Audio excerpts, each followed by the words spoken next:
आज हम बात करने जा रहे हैं बहाई धर्म के दो महत्वपूर्ण विधान, अनिवार्य प्रार्थना और उपवास के विषय में। पहले तो हम देखें कि ये अनिवार्य प्रार्थना क्या है। प्रार्थनाएं तो बाब, बहाउल्लाह, अब्दुल बहा सबने बहुत प्रकट की हैं, लेकिन अनिवार्य सिर्फ 3 प्रार्थनाएं, संख्या में 3 हैं, लेकिन जिनमें से एक प्रतिदिन निश्चय ही करना चाहिए। ये इनके निर्देशों के अनुसार करना चाहिए। छोटी अनिवार्य प्रार्थना दोपहर और सूर्यास्त के बीच में होती है। अगर हम मध्यम अनिवार्य प्रार्थना का चुनाव करते हैं तो यह दिन में 3 बार करनी होती है, कुछ निर्देशों के साथ। अगर हम लंबी अनिवार्य प्रार्थना का चुनाव करते हैं तो यह 24 घंटों में एक बार, जब हम बहुत आध्यात्मिक महसूस करें तो उसे पूरे निर्देश के साथ, उसकी हाव भाव के साथ करना अनिवार्य है। करने की तैयारी के रूप में भक्त को अपने हाथ धो लेने चाहिए, कलाई तक, चेहरा पूरा धो लेना चाहिए और ईश्वर के स्थान यानी जिस तरफ बहाउल्लाह की समाधि है पश्चिम की ओर, उधर मुख करके और खड़े होके करनी चाहिए। तो इन चीज़ों का हम ध्यान रखें जब अनिवार्य प्रार्थना करते हैं पूरे भक्तिभाव से। अब हम उपवास की बात करें। उपवास बहाई वर्ष के आखिरी महीने में रखा जाता है, जिसका नाम आला है। इस पूरे महीने हम उपवास रखते हैं। हम पूरे महीने सूर्योदय से सूर्यास्त तक किसी प्रकार का भोजन और जल दोनों ही नहीं ग्रहण करते। सूर्यास्त के बाद ही ऐसा कुछ कर सकते हैं। उपवास और अनिवार्य प्रार्थना दोनों ही विधान व्यक्ति पर परिपक्वता की उम्र से लागू होते हैं, यानी 15 वर्ष की उम्र से। 15 वर्ष की उम्र से हर बहाई को अनिवार्य प्रार्थना और उपवास रखना अनिवार्य है। सिर्फ वे ही व्यक्ति जो बीमार हों वो इससे छूट की उम्मीद कर सकते हैं। और 15 से 70 वर्ष की आयु तक ये हम पर लागू होता है और इसमें छूट सिर्फ बीमार, अशक्य, शारीरिक श्रम करने वाले लोग, बच्चों को दूध पिलाने वाली माताएं, या यात्रा के दौरान या कोई ऐसी विकट परिस्थिति हो तब इससे छूट है, निषेध नहीं। और हम स्वयं निर्णय ले सकते हैं कि ये हम पर कब लागू होता है। इस प्रकार कब, कैसे, क्यों करना चाहिए ये हमें पता चला। अब हम आइए थोड़ा सोचते हैं उन बातों पर जो बहाउल्लाह और अब्दुल बहा ने उपवास और अनिवार्य प्रार्थना के विषय में कहा है। अनिवार्य प्रार्थना और उपवास ईश्वर का आदेश है ताकि इसकी सहायता से सभी सर्वशक्तिमान परम प्रिय ईश्वर के निकट आ सकें। आगे बहाउल्लाह कहते हैं, उपवास और अनिवार्य प्रार्थना मानव जीवन के 2 पंखों के समान है। धन्य है वह व्यक्ति जो इन पंखों के द्वारा ईश्वर के प्रेम के आकाश में उड़ान भरता है और हमें सावधान करते हैं। अनिवार्य प्रार्थना और उपवास के प्रति लापरवाह मत बनो।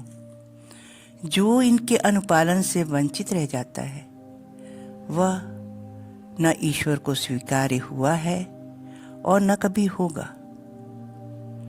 यह ऊपर उठने के लिए सीढ़ी है, यानी अनिवार्य प्रार्थना ऊपर उठने के लिए सीढ़ी है, ईश्वर के रहस्यों का संवाहक है। वह एक बालक की भांति हमें समझाते हैं। सत्य तो यह है कि इसमें जो लाभ छिपे हुए हैं उनका हिसाब नहीं किया जा सकता। व्यक्ति के आध्यात्मिक जीवन में इसके प्रभाव की शक्ति का अंदाजा हम इसी से लगा सकते हैं। बहाउल्लाह कहते हैं, सत्य ही यह धर्म आकाश की भांति है, विशाल है, और उपवास इसका सूर्य है, अनिवार्य प्रार्थना इसका चंद्रमा। सत्य तो यह है ये धर्म के वैसे स्तंभ हैं जिनके द्वारा सत्कर्मियों को उन लोगों से अलग किया जाता है जो ईश्वर के आदेशों का उल्लंघन करते हैं। वहीं प्रभु धर्म की संविदा के केंद्र अब्दुल बहा इसे स्पष्ट करते हुए कहते हैं, इस पावन युग के आदेशों में आराधना के क्षेत्र में ईश्वर के विधानों के दो शक्तिशाली स्तंभ उपवास और अनिवार्य प्रार्थना है। अब ईश्वर ने हमको इतनी राह दिखाई है अपने धर्म में सुदृढ़ रहने की, तो हमें नियमित रूप से इन स्तंभों की देखभाल करनी चाहिए। यदि हम चाहते हैं कि दुनिया के अंधेरे में अपनी सही राह सुनिश्चित कर सकें, हम अपने जीवन के उद्देश्य को अपनी दृष्टि से ओझल नहीं होने दें, तो यह सुनिश्चित करना पड़ेगा और बहुत ध्यान रखना पड़ेगा कि आध्यात्मिक सूर्य हमारा उपवास और अनिवार्य प्रार्थना के इस आध्यात्मिक चंद्रमा के प्रकाश को अपने ऊपर उसकी पूरी शक्ति से चमकने देना चाहिए, और ये तेज हमें प्राप्त होगा। हमारी रोज की नियमित प्रार्थनाएं, पवित्र लेखों का पाठ, हमारा सदाचरण सब हमें ये शक्ति देंगे कि हम इस तेज को बरकरार रखें। हम ये भी ध्यान रखें कि उपवास 3 कारण से किए जाते हैं, और ये तीनों कारण, तीनों शर्तें हमें पूरी करनी होंगी, तभी हमारा उपवास सफल होगा। पहला, जैसा कि आदेश है, पूरे समय के दौरान सूर्योदय से सूर्यास्त तक हम अन्न जल को ग्रहण न करें, जो हमारे लिए सिर्फ कर्तव्य नहीं है, एक ड्यूटी नहीं है, ये हमारे लिए आवश्यक भी है। ये हमारे शरीर के विकारों को निकालता है।